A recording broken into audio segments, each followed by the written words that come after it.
Hello दोस्तों, स्वागत है आपका सोशियोलॉजी क्लासेस के हमारे यूट्यूब चैनल पे।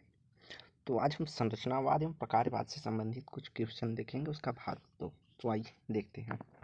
आज का पहला प्रश्न है, संरचनावादियों में वह कौन सा विद्वान है जिसने अपने सिद्धांतों में भाषा विज्ञान का प्रयोग या प्रेरणा माना है?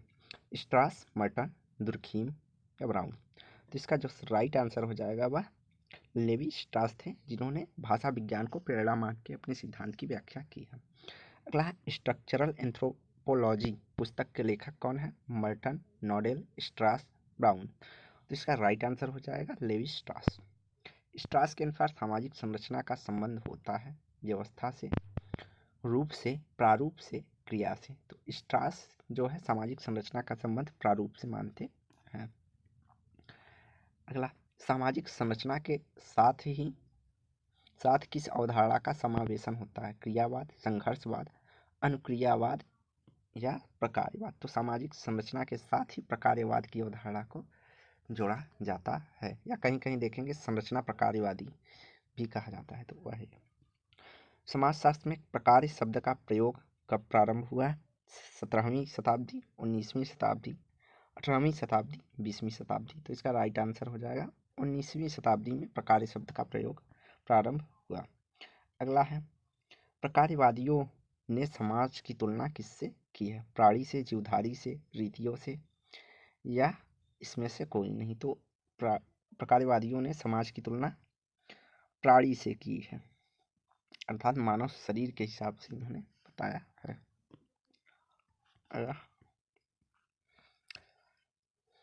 प्रकार का संबंध का डैश डैश क्या निर्माण करने की वाली इकाई से होता है? सामाजिक संरचना, सामाजिक नियम, सामाजिक संबंध या सामाजिक व्यवस्था? तो प्रकार का संबंध होता है सामाजिक संरचना के निर्माण करने वाली इकाई के रूप में। प्रकार सदैव सह नहीं होता, तो प्रकार का प्रयोग सदैव नहीं होता। उपयोगी, अनुपयोगी, लाभदायक या वांछनीय या अवांछनीय? तो जो प्रकार है हमेशा लाभदायक या वांछनीय नहीं होता है, कभी कभी हानिकारक और अवांछनीय भी हो जाता है। अगला, प्रकार का प्रयोग है क्रियाओं का, समस्त क्रियाओं का, अनुक्रियाओं का या संबंध का? तो जो प्रकार का प्रयोग होता है वह समस्त क्रियाओं के योग को हम प्रकार कहते हैं। अगला, प्रकार है एक तथ्य, एक घटना, एक नियम या एक जटिल अवधारणा? तो प्रकार जो है एक जटिल अवधारणा के रूप में विश्लेषित किया जाता है।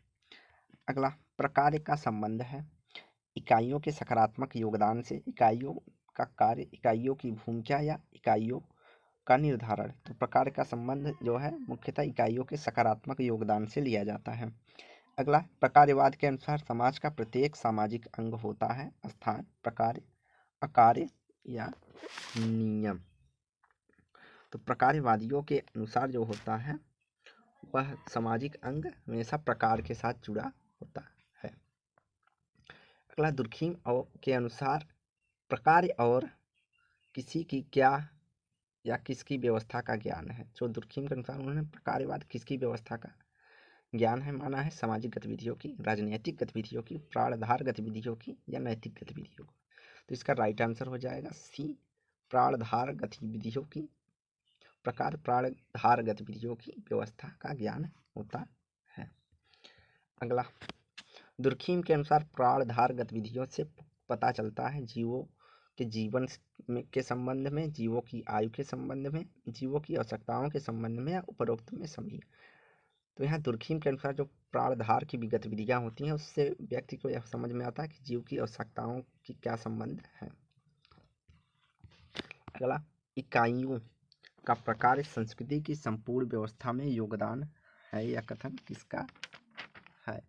तो किसने कहा कि इकाइयों का प्रकार जो है संस्कृति की संपूर्ण व्यवस्था में योगदान है? तो संस्कृति से प्रकारवाद का संबंध मालिनोवस्की जोड़ते हैं। अगला,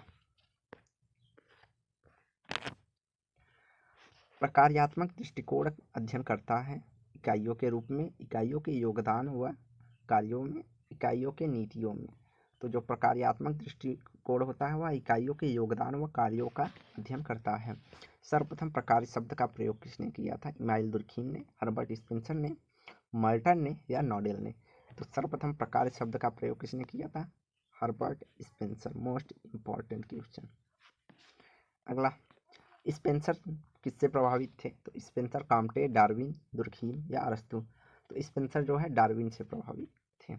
अगला है, स्पेंसर का प्रकारवाद सिद्धांत आधारित है समाजशास्त्रीय सिद्धांत, मानवशास्त्रीय सिद्धांत, अर्थशास्त्रीय सिद्धांत या उद्विकासी सिद्धांत?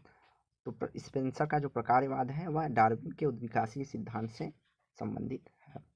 अगला, स्पेंसर ने, और एक क्वेश्चन और पूछा जाता है यहाँ ऊपर वाले क्वेश्चन कि सामाजिक उद्विकास सिद्धांत की बात कौन करता है? तो उसका स्पेंसर सामाजिक उद्विकास की बात करते हैं। अगला, स्पेंसर ने समाज की तुलना किससे की है? पौधों से, विषय विज्ञान से, जीव से या किसी से नहीं? तो सी हो जाएगा, जीवों से स्पेंसर समाज की तुलना करते हैं।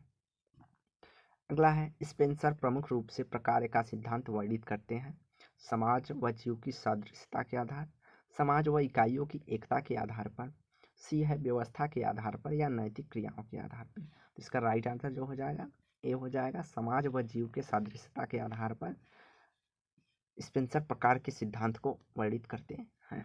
अगला है, स्पेंसर के अनुसार समाज में संतुलन का कारण है व्यवस्था, अंगों का वांछनीय प्रकार, अंगों का क्रियान्वयन या इकाइयों का मेल? तो यहाँ पे राइट आंसर हो जाएगा, अंगों का वांछनीय प्रकार होता है।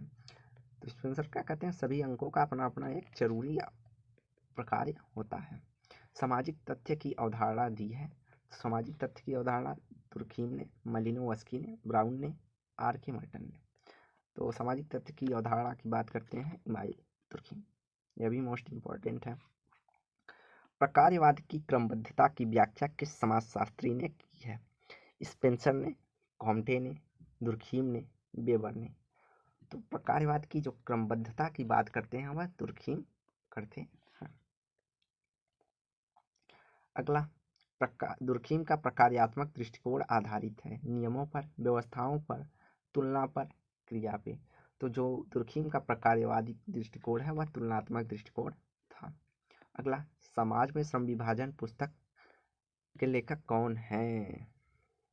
The division of society in society, इसके लेखक कौन है? तो दुर्खीम, ब्राउन, मर्टन, स्पेंसर। तो इसके जो लेखक हैं वह दुर्खीम है। यह भी इम्पोर्टेंट है। अगला, दुर्खीम ने प्रकार्यात्मक उपागम में समावेश किया है सामाजिक पद्धति का, सामाजिक नीति का, भौतिक पद्धति का या वैज्ञानिक पद्धति का? तो दुर्खीम ने प्रकारवाद के उपागम में वैज्ञानिक पद्धति का प्रयोग किया है। अगला, दुर्खीम ने अपनी किस कृति में प्रकार की अवधारणा का उल्लेख किया है?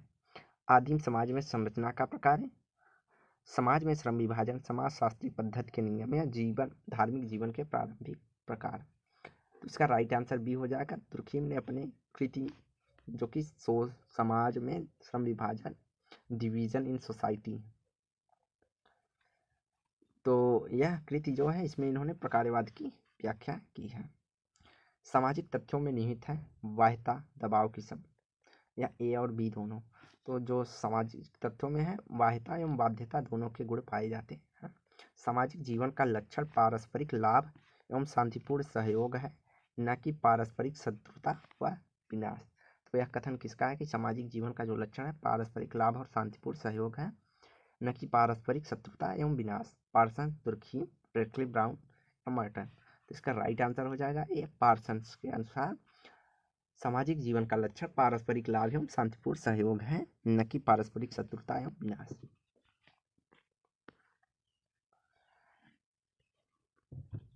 तो यह वीडियो यहीं समाप्त करते हैं। वीडियो को लाइक एंड शेयर करें, चैनल को सब्सक्राइब करें। धन्यवाद।